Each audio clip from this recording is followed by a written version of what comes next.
Señor se aparece de nuevo a sus discípulos. Ellos acaban de darse cuenta de que el Señor ha resucitado. Hay una alegría inmensa en su corazón. Y sin embargo, hay también dudas, hay también momentos en los cuales no ven muy claramente ni entienden cuál es el significado profundo que tiene ese hecho de la resurrección del Señor. También a nosotros nos puede pasar lo mismo. Estamos acostumbrados a oír que el Señor resucitó, que el Señor resucitado, que la resurrección del Señor, pero como que no entendemos realmente de qué se trata. El Señor Jesucristo les dice el texto que les explicó a los discípulos todas las Escrituras para que ellos entendieran cómo su resurrección era el cumplimiento pleno de todas las palabras que Dios había proferido a lo largo de la historia. Esto tiene una enorme importancia, porque esto nos indica, por una parte, que la resurrección de Cristo es el culmen, es el punto de perfección, de culminación de todo un proceso a través del cual Dios había hablado a la humanidad y la había ido preparando para que entendiera cuál era su designio de amor acerca de los seres humanos. Cuando creó el mundo, Dios no lo creó sencillamente para que existiera el mundo, no, sino que creó al ser humano a su imagen y semejanza. Y ya en ese momento, al crearlo a su imagen y semejanza, estaba indicando que quería dar al ser humano la posibilidad de una historia de amor con Él, de entrar en una relación especial con Dios y por lo tanto que hubiera una historia a través de la cual se fuera desarrollando ese diálogo de amor entre Dios y la humanidad. Ese diálogo se hizo a lo largo de muchos siglos, a lo largo de muchísimos, de miles de años. Fue un diálogo en el cual Dios poco a poco fue llevando a la humanidad hacia la comprensión de quién era Él, Padre misericordioso, y de cómo la humanidad pecadora debía ser rescatada, redimida por la muerte del Señor Jesucristo, que con su resurrección nos iba a dar el Espíritu, la fuerza vivificante de Dios que hacía de los hombres seres nuevos. El Señor explica esto a los discípulos y nos lo explica también a nosotros. Yo quisiera invitarlos a que tomáramos muy en serio esta realidad de la palabra de Dios en nuestra propia vida. Generalmente no tenemos la palabra de Dios como un elemento fundamental de nuestra existencia.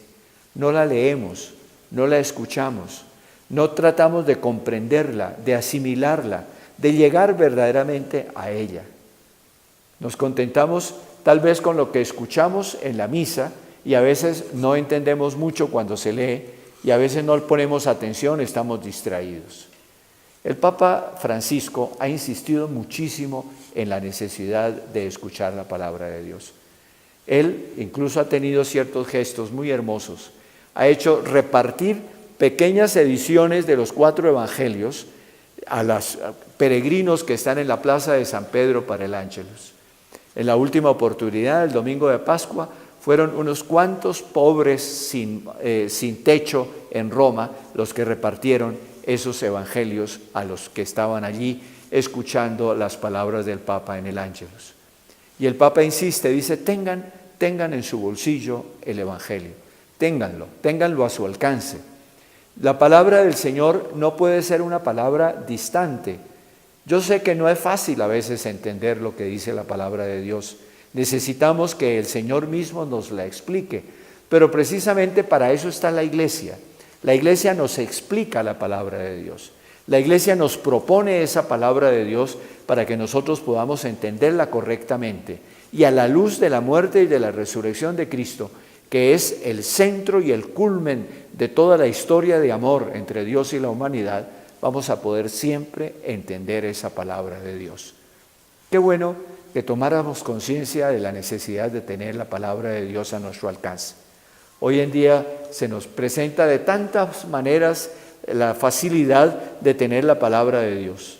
Por ejemplo, en el celular la podemos llevar, una aplicación sobre la Biblia. Podemos tener la Biblia, podemos tener los evangelios, podemos tener el pequeño librito de que habla el Papa para tenerlo en el bolsillo. Pero todo esto es fundamental para que nosotros tomemos conciencia de que solamente si escuchamos la palabra de Dios vamos a poder entender el amor misericordioso de Dios, vamos a poder entender el sentido profundo de la muerte y de la resurrección de Cristo, vamos a poder entender qué viene a hacer el Espíritu Santo en nuestra vida y por lo tanto vamos a poder tomar conciencia de cómo Dios nos ama y nosotros debemos amar a Dios. Yo los invito, por lo tanto, a que escuchemos esa palabra de Dios. Tomen los evangelios, tomen los evangelios. Tomen primero el evangelio de Marcos, luego lean el evangelio de Mateo, luego el de Lucas y finalmente el de Juan. La única inversión de orden es leer primero a Marcos que Mateo. Mateo viene de primero en las ediciones de la Biblia. Leamos primero a Marcos, que es el segundo, y luego sí Mateo, que es el primero, para en tercer lugar Lucas y en cuarto lugar San Juan. Cada uno de estos evangelistas tiene unos énfasis especiales. Cada uno de estos evangelistas nos hace percibir una imagen especial de Dios manifestado, revelado en Cristo nuestro Señor. Pero son visiones complementarias. Todos, absolutamente todos los cuatro evangelistas afirman lo mismo, que Dios es un Padre de amor, que nos ha amado hasta el extremo de entregarnos a su Hijo Jesucristo, para que teniendo el Espíritu podamos vivir nosotros en el amor. Y luego de esta vida, al finalizar nuestra existencia terrena, verdaderamente participar para siempre de su vida en el cielo. Escuchemos la palabra de Dios. Pidamos al Señor que Él nos la explique y seamos dóciles a la acción del Espíritu Santo para poder entender esa palabra, que se convierta en la luz que ilumina nuestro caminar por este mundo. Como dice un salmo, que sea lámpara en mi sendero, luz para mis pasos.